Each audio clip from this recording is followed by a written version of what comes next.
Thank you. I would like to call the Tuesday, January 18th, 2022 meeting to order at, what time do we have, Susan? 7:02. 7:02. Could we please rise for the national anthem? I'm sorry, the pledge. I pledge allegiance to the flag of the United States of America and to the republic for which it stands, one nation, under God, indivisible, with liberty and justice for all.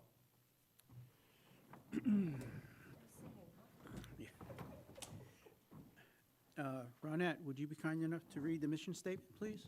My pleasure. The Orange Elementary School District recognizes that the education of each child is the shared responsibility of every member of our community. Our goal is to inspire and empower each student to achieve academic excellence, embrace social and individual responsibility, and lead with integrity. We believe all individuals should be valued and treated with respect. Together, we will make a difference. Thank you very much. I don't believe we have any public participation. Is that correct? Very well. We will move on to correspondence, of which we have none.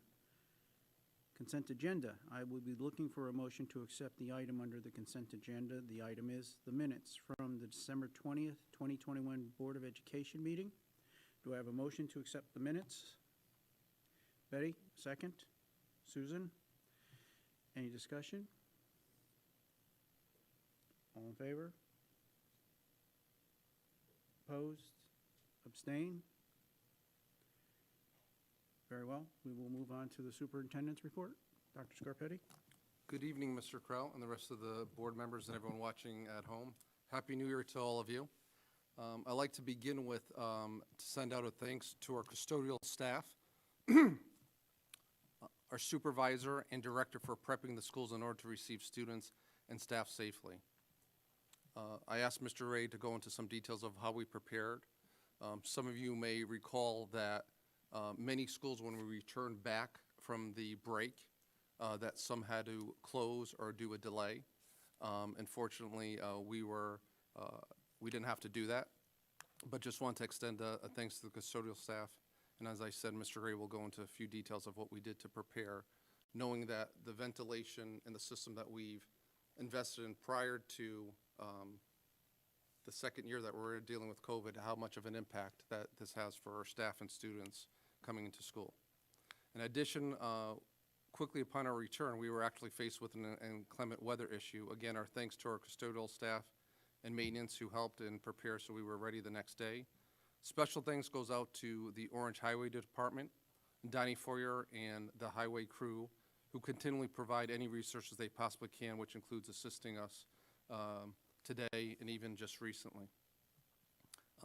So again, to take a step back for a moment, there's questions that have been asked about how COVID has been impacting us, and there has been an impact per se. You may recall, and again, I want to thank you for your support, but the grants that we received with regards to ESSER, and I've asked Mr. Gray to remind the board when those funds need to be distributed. We used those funds to hire district subs before this occurred.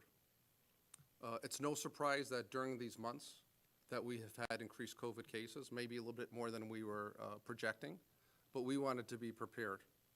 So actually during the break, thanks go out to the leadership team, and what I mean by the leadership team is all of us here, but plus our building administrators. And a huge thanks goes out to our school nurses. But midweek, we started planning for returning on Monday. And one of the things that we looked at and had our principals do was reach out to staff and inquire, how are you feeling? You know, do you plan on being here at work? This is something our administrators deal with on a daily basis, meaning prior to COVID. They come in, they look at an ASAP, which is the program that people report absences, and then they say, okay, how do I have to fill a classroom? A little bit different during the break, and so we were doing that. Again, not knowing what some people would feel over the weekend. And then during our collaboration, the other pieces that we kind of used as a resource besides our district subs is during the summer, we had a summer program which we had college students attend. And so as we collaborated, we're saying, let's reach out to our college students and have them show up. So just in case, we reached out to them, and thankfully they were interested. They showed up on Monday. And I think because of that, we were able to start on time without a delay, without any absences. Also, we want to thank our bus drivers with regards to their support.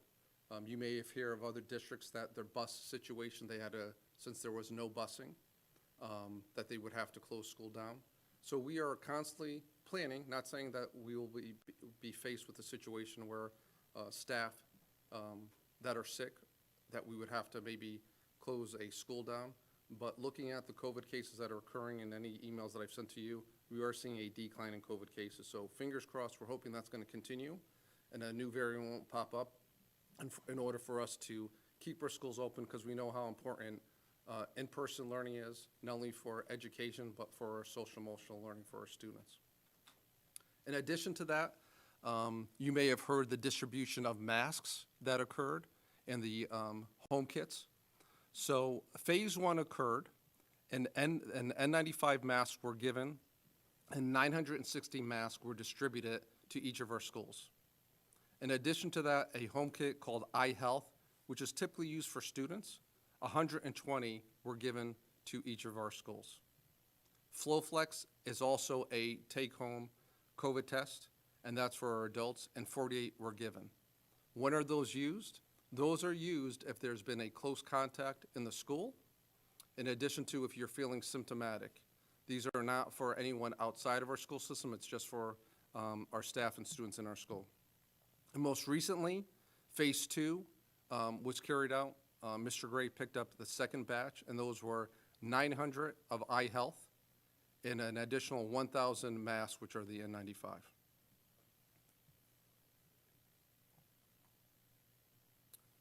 In addition, as we shared with all of you, but as a friendly reminder, the next process of the budget is actually a budget workshops. Our first budget workshop will be held on Thursday, January 27th. We are actually working now with our chairs too, of having curriculum meetings, which we are looking at for any chairs that are proposing a meeting is January 31st, and more additional information will be coming out with that. And before I conclude with the personnel update, do we have any questions with what I currently presented?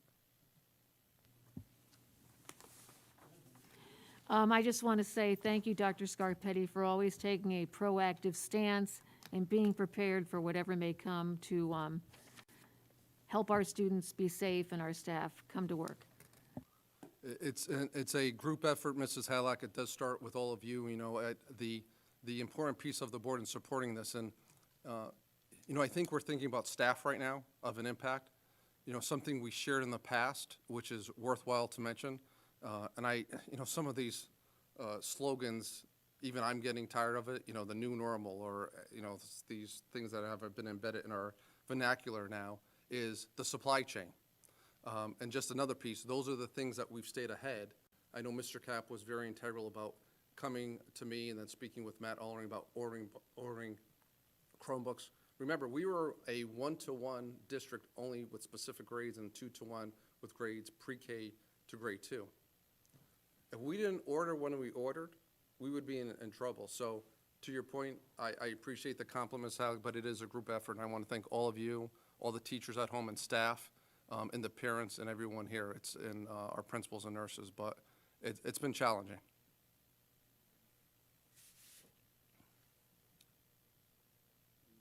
And just to conclude, Mr. Kraut, just a quick personnel update. Right now, we have postings for the administrative assistant at Racebrook School, an office aide at Mariel Tracy, a technology specialist, and a reading aide at Peck Place School. And past openings are what we've currently had, which is substitutes in all areas. So if anyone knows any of substitutes for teachers, security monitors, custodians, please don't hesitate to reach out to our district. Thank you, Doctor. Anybody else? Go ahead, Ken.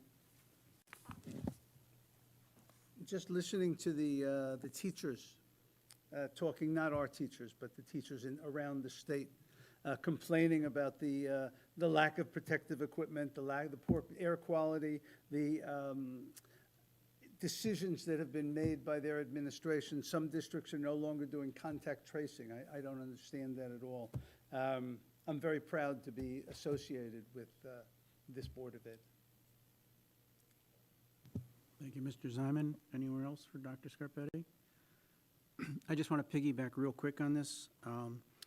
You know, the reason that we were back in school after the holiday on time with our kids is because this has been going on for 2 years with being proactive, as Betty says.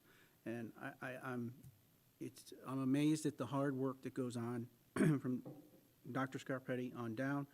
I wanted to thank Dr. Scarpetti and his staff for their diligence, the Board of Ed, custodians.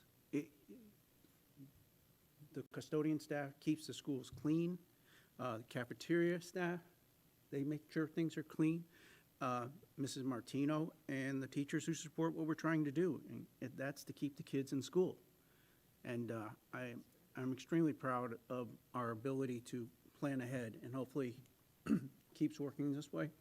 But a job well done by everybody. Go ahead. I want to make sure we also compliment the bus drivers for being there for us. That's okay. Bus And then I drivers. had one other comment, was that the federal site for the at-home kits are also available. They opened, I think, a day early, and I've ordered mine. So they're actually going to be, you're going to get when you sign up, you get a confirmation from the post office, and you automatically get 4 kits, and only one person in the household can order them. So if you haven't, you probably want to. Very good. Thank you, Susan. Mr. Gray, would you like to give your report? Can everyone hear? All set? So I'm going to begin with the grant updates. The first grant that I'm going to update today is the American Rescue Plan Act of 2021, which provided supplemental funding under the obligation of IDEA, which is Individuals with Disabilities Education Act, Part B. And this is a 2-year grant, so fiscal year 21, fiscal year 22. And our district was allotted $72,921. So that's 2-time payment of that amount of money. So I know Mrs. Ito and a little bit of me, we've been working together to kind of figure out what we're going to be doing with this money and put a plan together for it. So again, that's 2 years that we get $72,000, both years. The next grant it's called Sr2 Special Education Recovery Grant. ESSER, as you probably already know, because we keep saying it over and over again, is the Elementary and Secondary School Emergency Relief Act. This is also part of IDEA Part B, and it's called New ARP IDEA Part B funding. And this is a grant where we were allotted about $60,000. It's a one-time funding. And so far, we've already committed $6,000 in December for training to provide supplemental services in the form of tutoring for students experiencing challenges due to dyslexia. Next 2 grants are Sr2 and Sr3, again, elementary, secondary schools, emergency relief funds. Sr2, we were allotted $164,000. $38,000 so far have been spent to date, mainly on supplies for summer school program. These funds need to be expended or obligated by September 30th of 2023, so we still have another 2 years with those funds. And finally, the ARP ESSER 3, American Rescue Plan, $326,000 allocation. $94,000 has been spent to date, mainly on salaries for summer school, and we have until September 30th of 2024 to obligate these funds. Under budget, central office has consolidated our 22-23 budget submissions from all of our departments. Date has been set for our first Board of Education budget workshop of Thursday, January 27th, next Thursday. It should be noted that we will not have, or we may have our hard estimate on our healthcare costs moving forward. We're still waiting to hear back from Anthem. Mrs. Koch and I are meeting with Mr. Cifarelli from the town tomorrow to kind of go through the healthcare worksheet, because we do share with the town healthcare costs. So we'll be doing that tomorrow and hopefully have a pretty solid number, which obviously will help us in the budget process. And the audit with certified public accountants, Seward and Mondi, they issued their independent report. We completed that audit on December 22nd. Happy to say we met the deadline or exceeded that deadline of January 3rd. We're now part also of the town-wide audit. That usually is done by the end of January, but our portion has been completed by Seward and Mondi. And there is a report in my office. If anybody ever wants to take a look at it, feel free to stop by and look at the copy that we have there. Under food services, as mentioned in previous meetings, we continue to experience some supply chain issues. Although they have gotten a little bit better, our deliveries have been more robust than they have in the past. We still experience some deficiencies in items that are most liked by children. So there are times where we have to make some last-minute changes. As mentioned earlier, there are links on each of the school websites. When there's a change that has to be made, that goes in there the morning of. So parents can go right on there. The schools will put that change in red on that day. So you can go in any morning and just look to make sure that what your child is hoping to eat for lunch that day is in fact going to be served. If not, you'll see in red that what it was changed to. Like I said, that it has gotten a little bit better. Now we're dealing with higher costs of food. That's starting to go up quite quickly. So we're seeing that right now. Just want to thank again our families as well for all their patience as we navigate the food shortage and now the higher costs. Going along with those higher costs, the United States Department of Agriculture recently announced an adjustment in the reimbursement rate that we're going to be getting from the federal government for meals. We currently are getting $4.32 for every meal. We are going to be seeing an increase of 25 cents beginning this month, so we'll be getting back $4.57 for every meal. And again, meals are free to anyone in our schools who wishes to have a school lunch. It's free to everyone. And that concludes the finance and operations portion of the report. Any questions for Mr. Gray? Susan? I just wanted to compliment Seward and Mondi for getting the report in on time. That's really important that we get our finances in order before we can give it to the town. So I appreciate their hard work. Also, I wanted to encourage people to, have their children get the lunches because we do get reimbursed for those. Thank you. Anyone else for Mr. Gray? Mr. Crowder, if I just may add, Sure. Mr. Gray shared something that also impacts when he alluded to the fact about the cost. And Mike, you're going to have to help me out here, but, even if there's the supply chain which delays delivery, there are items that are not on the supply chain, but the cost has increased, which of course impacts our budget. So I think we recently had a conversation, Mr. Gray, with regarding a motor to just, describe that situation. And I think the incremental increase of a motor that was 200 something, just to share that with the board, just so the board and everyone listening knows what we're contending with that also. Sure. So not only on the food side, but also on the supply side, so custodial supplies, any maintenance supplies that we have. One in particular are, every classroom has a univent in it. A univent is the HVAC unit in the classroom, so it brings in the outside fresh air. It also heats the classroom. In the case of Peck Place School, it actually heats and cools the classroom. And there are motors in there that run the fans. Those motors, because we've been having our HVAC system running many more hours than usual because of the COVID protocol that we have it set at, the motors are tending to burn out, not excessively, but we've had a few here and there. Last year when we were replacing those motors, they were about $300 or $400. They're now about $900. So everything is really increasing. When I'm going to get quotes for certain maintenance issues that we might have, contractors are telling us that it's either a 15-day quote or a 30-day quote because the prices are so volatile right now. So those are the kinds of things we are dealing with our budget at the moment. really keeping a close eye on those kinds of things, so just so you know and you're aware. Anyone else? Tatiana, please. Going back to the food grant, do you expect that the food grant will be available or offered for next year? So it's funny that you say that. We were having that conversation today, that we're not sure what's going to happen with that. We're not sure if they're going to extend the free lunch program, or if the reimbursement rate that we're currently getting is going to stay in place or revert back to what it was pre-COVID.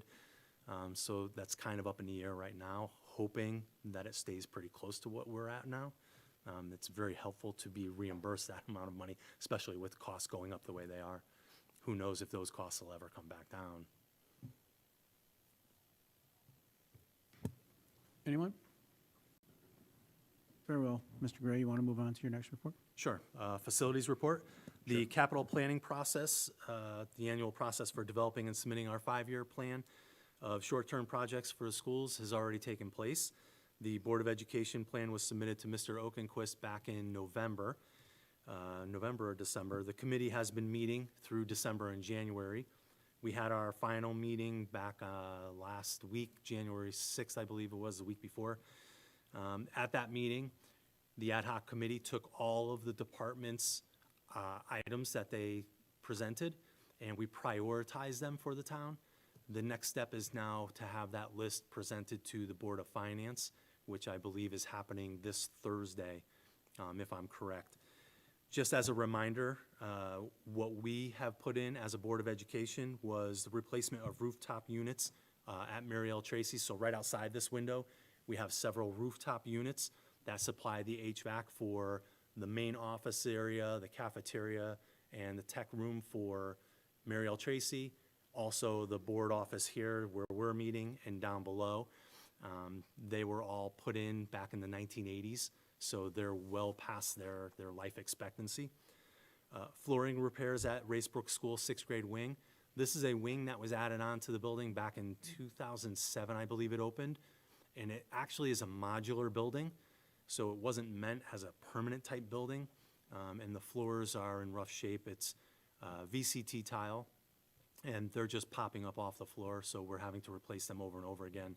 So hopefully getting some funds to do that. Replacements of ceiling tiles at Turkey Hill School. Those tiles are old, and they're a style of tile that are actually heavy, and they have an aggressive texture to them. So they're starting to sag, so those need to be replaced. Our annual smartboard replacement, which we do every year, we try to replace 4 or 5 smartboards throughout the district as needed. And finally, school furniture replacement for 3 classrooms at Racebrook School. Racebrook is the oldest school next to Mary L. Tracy, which is over 100 years old, but the furniture at Racebrook School is really aging out. It's becoming obsolete. And again, we're having to purchase here and there smaller items to replace items that are breaking, so that's on there. And again, as I said, the ad hoc committee met, prioritized the list for all town departments. We did get a few of our items in the top 10, so we'll see what happens when this moves forward with the town. Next, Dr. Scarpetti mentioned a little bit, the custodial staff was able to take advantage of the time during the holiday break when the buildings were empty to get into the classrooms and really do a thorough cleaning. So some of the things that they did over the break were, first and foremost, opening the windows throughout the building to get as much clean air into the classrooms and ventilation throughout the whole building to clear all the air out. They did that each day that they were in the buildings, getting that nice fresh air in. They power washed restrooms. They sanitized all the high-touch areas like countertops, doorknobs, all of the entrance doors in and out. They scrubbed and buffed our floor surfaces, the hallways, as many classrooms as they could get into, and they deep cleaned any carpets that are in the building. You may notice as you walk through buildings, we're trying to reduce the amount of carpet in our buildings. There's a lot of maintenance involved with carpet. It's not really easy to keep clean throughout the year. We do deep clean it several times through the year, but as much as possible, we're trying to replace carpet with either VC tile or LVT flooring, similar to what we have in the board office. So they did a great job. Like Dr. Scarpetti said, I just want to thank them for all their work in preparing our building and getting it ready for the staff and the students coming back, and making sure that it was nice and clean for them and safe and healthy as well. And also, I just want to thank them. We encountered our first major snowstorm back on Friday, January 7th. We ended up having to close school that day. It was a pretty hefty snowfall. It was predicted to be about 4 or 5 inches. It ended up being about 10. And our custodial staff and maintenance staff did a great job of plowing, shoveling, using our snow blowing equipment to clear the sidewalks, the steps, and the parking areas, and making sure that the buildings were ready for our staff and students to come back. So it was a great team effort. We were down a couple of custodians, so we did something similar to what we did in the summer, and it worked out great, which is we doubled up custodians and we started at 1 or 2 buildings, and then we rotated to the other buildings. It actually seemed to go quicker. So many hands make light work. So again, thanks to our custodial staff for that. That's all I have for facilities. Anyone for Mr. Gray? Go ahead, Betty. Mr. Gray, do you expect to have feedback from the Oakenquist group so that we have some idea of what we need to prioritize for the upcoming budget that we will be discussing next week? So we usually will hear back sometime in early, mid-February, and I think this is something that we kind of contend with each year when we're in our budget process, and haven't gotten to that step yet. So hopefully beginning middle of February as we're going through our process. And because of that, I expect that you have a list of what you feel are the most important things that we need to consider when we meet next week. Sure, our Buildings and Grounds Committee actually discussed the plan before it was submitted. So we prioritized the items then. So they definitely are in a prioritized order. Thank you. You're welcome. Anyone else for Mr. Gray? Yep, go ahead, Ken. This just, that modular building you were talking about, that wasn't meant to be permanent. It seems like it's going to be permanent. Do we have Yeah. any alternative to that? I'll tell you, it's not in bad shape. It's the flooring definitely needs some attendance, so. I mean, I'm assuming that that's the first step. Right, it's, it's basically sheetrock metal studs, which any new construction now, you're going to find that that's what it is. It's the underneath, because there's a crawl space under that, and it's built on beams. So the subfloor needs to be replaced with some thicker plywood than I think was originally put in there, and then leveled out so that the flooring isn't settling, and the tiles, that's when they're cracking and popping. So I think if we can remediate the flooring issue, we should be in good shape in that wing. Mr. Gray, would you mind sharing, because we actually have 2, again, not Yep. only Racebrook, but at Peck, and what Right. we've observed with Peck versus Racebrook? Yep. So Peck Place is a little bit different situation. That's built on a concrete slab. So the flooring there's no issue really, because, when you're dealing with a concrete slab, there's a lot more level than when the wood is settling between beams. We've had a few issues here and there with their air handling unit, but we actually have some parts on order for that we're going to be replacing, and that should take care of that air handling unit. They're very similar. They're both 4 classrooms. They both have an adult bathroom for females and males, and they also have a girls' bathroom and a boys' bathroom. So they're actually very similar in their size and their function. They both house 6th grade classrooms.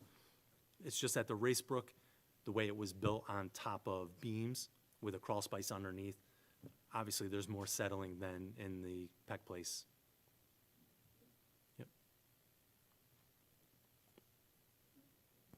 So is replacing the flooring in the way that you just described, has that been recommended to us by builders? Is that going to give us the most longevity out of the So I the did space? have contractors come in, and I did get a price that I would be able to include in the capital planning.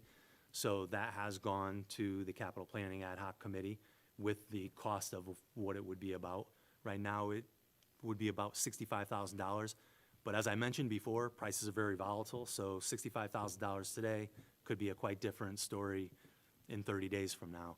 But I think that's a good cost estimate for that.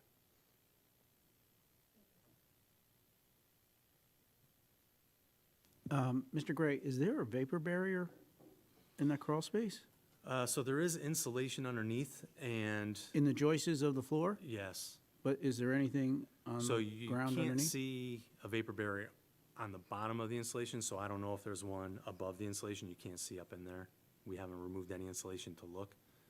So I would hope there is. I'm not sure there is with the settling we're getting. Yeah, the only other thing, in these quotes, did any of the contractors quote pressure-treated subfloor? No, they didn't quote us any pressure treated. It's, believe it or not, that crawl space is actually pretty dry. The first time I went down there, I expected to see a lot of dampness. Yeah. It's really dry down there. Okay. Uh, All right, very good. Anyone else for Mr. Gray? Thank you. Thank you. Dr. Russo, would you be kind enough to give your report, please? Yes. Good evening. I'd like to start my report with an update on the Portrait of a Graduate work. Thus far, as you remember, last month I shared the presentation that provided the background information on how the Portrait of a Graduate draft was developed.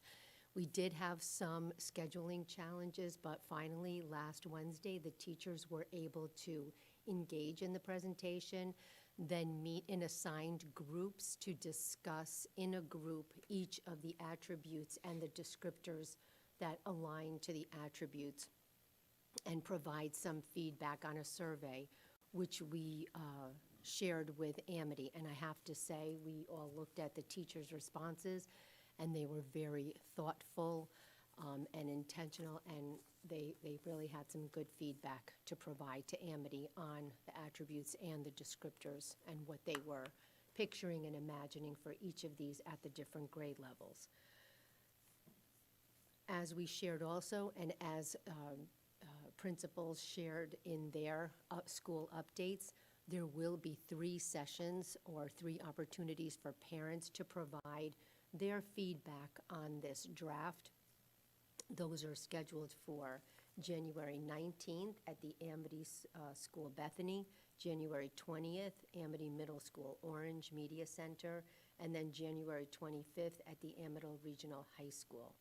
All the feedback sessions begin at 6:30. They'll last about an hour, and there's a very short survey to fill out if people plan to attend, just so the schools can make accommodations for all parents and community members who do want to provide their feedback. Right now, the only way to provide feedback is to attend one of these sessions, so it's important to attend if somebody wants to provide feedback. Also, this Wednesday, actually tomorrow, we have our Adverse Childhood Experience session for the teachers on their Curriculum Wednesday for professional learning. Many of our teachers attended this session prior to the beginning of the school year and felt that it was an important offering for all faculty members. The people who did attend already had the option to review the material or engage in a differentiated opportunity where they can now unpack social emotional learning standards for Rubicon, which is our curricular platform.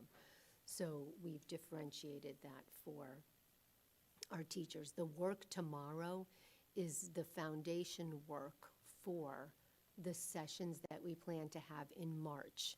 And we're excited about the March sessions because hopefully, if everything goes well, and with the mitigating strategies, we will be able to come together as an entire school community at PEC.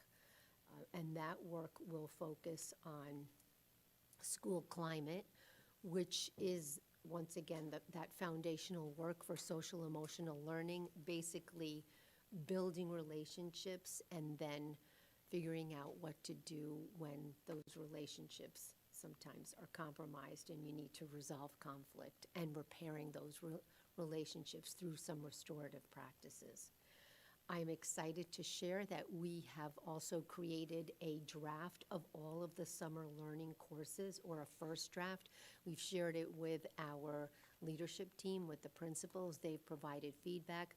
We shared it with our members of the Professional Development Evaluation Committee early this afternoon, and we hope to share that draft with all of the teachers by the end of the week or beginning of next week, depending on the feedback that we get. And we learned a lot from last year's summer courses. We changed the sessions a bit so that we offered 3 50-minute sessions with different opportunities for students. We hope to share the offerings with parents the beginning of February, and then give parents an opportunity through RevTrack to sign up for what they would like, so that we wouldn't have to program every individual child. People can sign up for all 19 days, or they can sign up for 4 days or 8 days. So we've outlined the weeks. We're excited also that our faculty, things that they're passionate about, they'll be able to provide to students. For faculty who need a break and need to relax and rejuvenate, we have those college students, we have interns, we have plenty of people who will be available for the summer learning classes. As I mentioned prior to this meeting, the Professional Development Evaluation Committee members met. We went over tomorrow's sessions, we went over March, we went over the summer learning, and we started to plan the professional learning calendar for next year. We will provide a summary of everything that was discussed today, communicate that to all the teachers, and also include it in the next Board of Ed update. We are also currently reviewing data from our mid-year benchmark assessments. We are gearing up to interview interns for next year. And finally, we've started some work with Mrs. Hadlock and Kelly Martino, the OTL president, on integrating the Orange Bicentennial into some of our curriculum. So we have some beginning ideas on that we will discuss in our curriculum committee meeting and then share in a board update. And that ends my report, Mr. Crowe. Any questions for Dr. Russo? Betty, go ahead. Thank you, Dr. Russo. Will the summer learning program be available to all students as it was last summer in the same way? So it will be available to all students. We do think that we will have to charge a nominal fee. We will use the ESSER grants to subsidize that, the fee with materials. So for example, Camp Invention was a hot topic. It was a course that many students really enjoyed. So there is a cost in purchasing those materials that we can take care of through the ESSER funds and then provide to families for a nominal fee. I think Liz? Just to add on to that question, when you say it's going to be available to all students, does that include sixth graders going into Amity and also transportation? We have transportation available for students who will receive ESY, but parents will need to bring their students to the program. And it's also very flexible, so some students last year, they maybe chose to just come to the 8:30 to 9:20 session and then go home. Some stayed for some wanted to sleep late and came for the 9:30 to 11:20, like 2 sessions. Some wanted to sleep really late and just come for one 10:20 to 11:30 session. So it would be hard to provide the transportation with that flexibility. But as far as grades, it's Oh, and grade 6, it's usually grades incoming first to 5th, but maybe we can have a discussion about that. Thank And you. include grade 6. That's a great question, though. Ken? Hi, Dr. Russo. Hello. Just on the portrait of a graduate, two questions. There's 3 locations for parents to participate. Correct. Any parent can go to any location. Yes. And is there any virtual opportunity there? Is it all in person? I don't know of a virtual opportunity, but should we reach out? I We don't- could reach out, I haven't heard of anything virtual. Okay, thank you. You're I think welcome. that's why they offered those 3 opportunities for people to not just say, okay, you're in Orange. That you're in Orange, that you have to go to the middle school play. It's in person, and as a friendly reminder, you have to participate in this meeting in order to give feedback, which we will share out to parents and remind them. But again, there's 3 opportunities for parents to attend. Thank you. Anyone else for Dr. Russo? I really like that idea of integrating the anniversary into the curriculum like that. Very good idea. Okay, very good. Oh, go ahead, Carmen. Are those 3 sessions announced somewhere, or are they, other than this Yes. meeting? Yes, we have. They've, each school puts out a weekly update to their community, and we've included that. Thank you. Susan? So is this, the sessions, are they, when I read it, and I will say I read the Amity one, because that's where my son is at Amity. It said it was for parents. Is it only for parents, or is it also for community members? Also, community members. Thank you. I know I signed up for the one at the middle school. I haven't gotten any response. I just assume I'm on the list.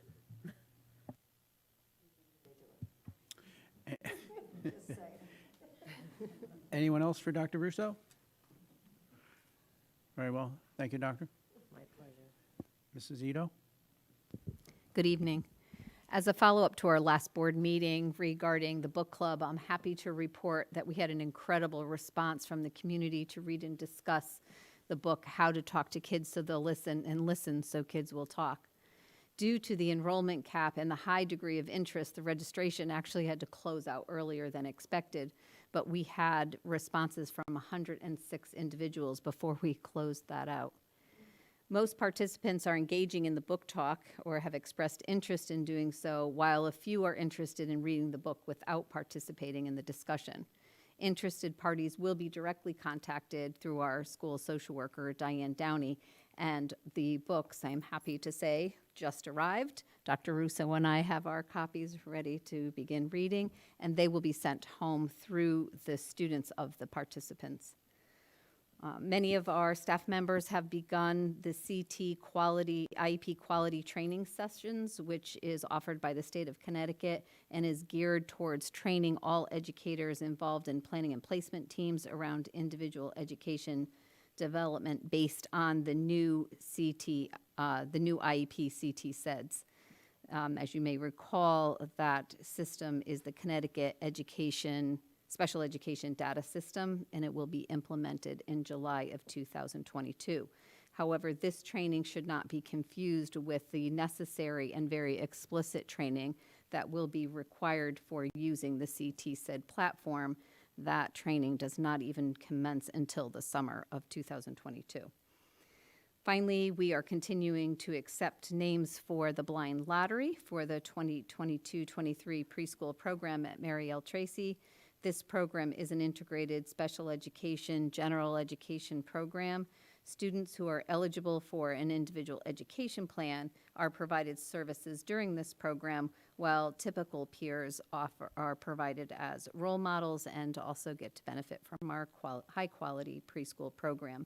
These typical peers are chosen through the blind lottery system. The pop-up continues to be offered on the district website, and the deadline is 4 p.m. Friday, January 28th, and our results will be announced to families in the beginning of February. That concludes my report. Any questions for Mrs. Ito? Go ahead, Liz. Hi, I just have a question about the book club. On the poll that you sent out, or the survey, it was for whether or not you were going to do the book club, it was kind of a hard yes or hard no. There was no like, is it possible that once you figure out the date, you can maybe re-survey the parents to see who would be interested? Because I personally couldn't commit not knowing much about it, so I Sure. chose to just read the book. I think some people that were probably in a similar situation.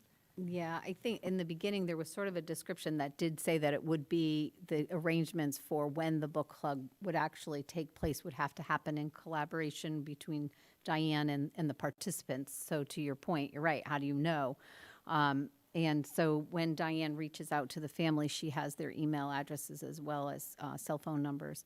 She'll be able to offer a couple of different opportunities. So because there are so many, she may offer different sessions at different times, which would hopefully be able to engage more people, giving a variety of opportunities to do that. So, yeah, absolutely. We can let you know when they'll be. Anyone else? Thank you, Mrs. Ito. All right, so we'll move on to board business. I hope you all got your committee assignments. If you have any questions, concerns, please contact me directly now or in the future. Willing to have a discussion anytime if you'd like. They have not changed all that much. Betty Hadlock is now Personnel Chairperson. Mr. Cap is Buildings and Grounds, and Carmen, you have a big job. You need to keep Mr. Cap in line as Vice Chair. So what I would suggest is the committee chairs can get together and discuss going forward. January 31st, I think you said, Dr. Scarpetti? Yes, sir. Monday, January 31st, with times, if you want to call a meeting and work that out amongst yourselves. The other thing that I would add is committee members. If you can't make a meeting, if you're running late, if something happens, you can certainly contact me or Dr. Scarpetti, but the committee chairs, make sure you have their cells, and so you can contact them directly so that they're made aware of it as well. Okay? Other than that, I think we're in good shape. We've got some things to get done, and moving forward, we will get them done. Go ahead, Susan. Did we get updated contact information? Or can we get updated for the new board members? I believe it's here on the committee assignment, January 20, Oh, yeah. phone numbers are on there? The phone numbers are on. Yeah, it looks like it. Is that correct? This is updated, right, Cheryl? Yeah. Do you need addresses? Would you like addresses? Does anyone need Well, addresses? email addresses might be helpful. Or if we're just emails. sending out to the group. Actually, that's a good idea. All right, so we'll update this with Thank the you. email address and the cell numbers. Okay? Any questions? Very good, thank you. Where are we now? ACES, Susan? Oh, okay, hold on, that's fine, yeah. All right, standing committees.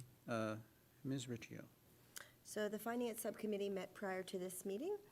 There were a few questions, there was some clarification about the way we review our reports, and we went through that. We're looking forward to the budget meeting coming up on the 27th, and we will make sure that we explain how and why we do it, and we'll go from there. So, that's about it. Any questions from Ms. Riccio? Very well. Personnel, Mrs. Hadlock? I will be meeting with Dr. Scarpetti during sometime in the next 10 days or so that we will be prepared to have a meeting on the 31st. I will discuss with Mr. Ziman and Mr. Cap as to what they want to schedule so we can sort of coordinate the times. Very good. Buildings and Grounds, Mr. Cap? So we will be meeting on that Monday, the 31st, and we are working on the logistics of the time. So we'll be in contact with everyone and letting everyone know what time we're going to meet that day. That's it. And curriculum, Mr. Ziman. I'm going to check with Dr. Russo, but we're planning on having a meeting with everybody else on Monday, the 31st. time to be announced, I guess. Thank you. So now it's time for the ACES report, correct, Susan? Yes, it is. Okay, so ACES, couple of things. One is the ACES Foundation, which is different than regular ACES. The foundation serves as an entity that helps support ACES's additional needs that they don't put through the budget. They have their annual gala. It's the 18th year. It's called ACES Strong, Opening Minds, Transforming Lives. The gala is on March 24th this year, and I believe it is at Anthony's Ocean View. And if you're interested, there is a fee to attend as a participant. If you're interested, obviously let me know and I can, pass along the card or all the information there is. So, Dr. Scarpetti will have to coordinate with me. The other thing is ACES has their annual report. I will pass it around so you guys can take a look at it. It's actually a very interesting color book all about ACES. I asked them for additional copies that I will bring to the next meeting. So if you want one, you can learn about the services they provide in the schools. I'll go this way and then they can go around the other way. So that's kind of the promo stuff. But ACES also had their audit done on time, which again, really happy about that, being a finance person. And we were also under budget. ACES had a surplus of $1.3 million, which is the goal for ACES, that it was self-sustaining and that we'd have enough money and all that good stuff. So we were happy. We were close. Initially, we were very close of wondering whether or not we would be at a break even. We knew we'd have a slight surplus. We didn't think it'd be this big. So we were happy about that. And that came from really watching expenses, making sure that we were getting our billings out in a timely manner, reconciling any issues with any kind of billing for our services and things of that nature. So, that's good for all of us as well, because that means that our costs can remain a little more constant for any services we get from ACES. Again, ACES also has a lot of open positions. People are retiring or leaving. They've filled a bunch of them, but there are still information. It's on the ACES.com website. Just look at HR. There's quite a few if anybody is looking for a position. Same thing with substitutes, bus drivers, bus aides, all of that stuff. There was the magnet schools, which there's Wintergreen Interdistrict Magnet School, ACES at Chase, and ECA. Those applications are open. So if anybody is interested in the Wintergreen or ACES at Chase, that's currently a middle school age. If you're interested, anyone in the district can apply for it. And it would not cost you anything because it would be part of tuition dollars. ECA is a high school level program, so for our elementary schools, it doesn't apply. But those applications are open. If you're interested, again, go to the ACES websites. And ACES is also having a career fair on March 30th.